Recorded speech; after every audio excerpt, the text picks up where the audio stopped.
Season's over for the Bengals, you know, but the team started scrimmaging again, this time with its landlord. Local 12 News reporter Jeff Hirsh joins us live from Paul Brown Stadium with what you could say is the name game, Jeff.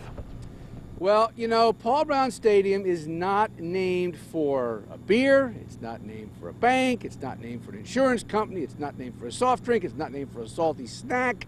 It's named for one of the great legends of pro football. But when the game is money, the name could change. What's in a name? Well, if the name is on the side of a National Football League stadium, potentially millions of dollars. When this facility opened a dozen years ago, the Bengals paid Hamilton County, which owns the stadium, $5 million to name the place for Bengals founder Paul Brown. But now, the Bengals want the right to sell the rights. Now, this all started when the developer of the banks, Phase 2, said that he wanted to build the project about 8 feet higher than originally planned. Now, the Bengals do have some say in how the bank can be developed because of sight lines to Paul Brown Stadium. And as soon as the developer said that he wanted to build the banks a little bit higher, the Bengals sent a letter to the county saying, hey, we want the naming rights back. The county's response? No way. There's no way that Hamilton County is going to give up any naming rights to Paul Brown Stadium. I mean, we've given so much already as taxpayers in the Hamilton County, of citizens. That's the last thing we need to do, is to give up any leverage where we have a possibility of making money that can help stabilize the stadium fund. But the Bengals letter says there's a risk of a new 20-story building in the banks, 100 feet over the guidelines, not 8 feet. Plus, if the county were to sell the naming rights again, under a complicated formula, the Bengals would get most of the money anyway, and, quote, any value to the county was purely speculative. Still, county commissioners called this whole thing a negotiating ploy by the football team.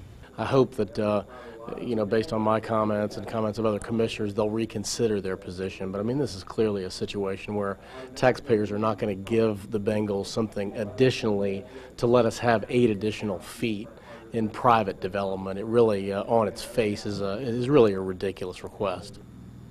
Now, while this whole dispute may sound like Richard Sherman and Michael Crabtree the other day in the NFC Championship game, actually the Bengals and the county may be working something else out cooperatively. Under their lease, the Bengals are entitled to a new stadium, and the county is supposed to pick up the entire price tag. It's a little less than $10 million, but the published reports have indicated the Bengals are willing to pick up something like 25% of the cost. So maybe they're playing nice on something else, and maybe that can rub off on this. Live at Paul Brown Stadium, Jeff Hirsh, Local 12 News. To be clear, we're talking about the scoreboard, right? That's what's in dispute or debate? No. We're talking about the stadium itself. Paul Brown Stadium could become, I don't know what, Miller Lite Field maybe, I don't know. No. What I'm talking about is with regard to negotiating cooperatively, they're talking about this. Oh, right, yeah, I'm sorry. Yeah, the cooperative part is they may be working out something on the stadium, on the scoreboard. The county is on the hook for the whole scoreboard. Got it. The whole scoreboard replacement costs.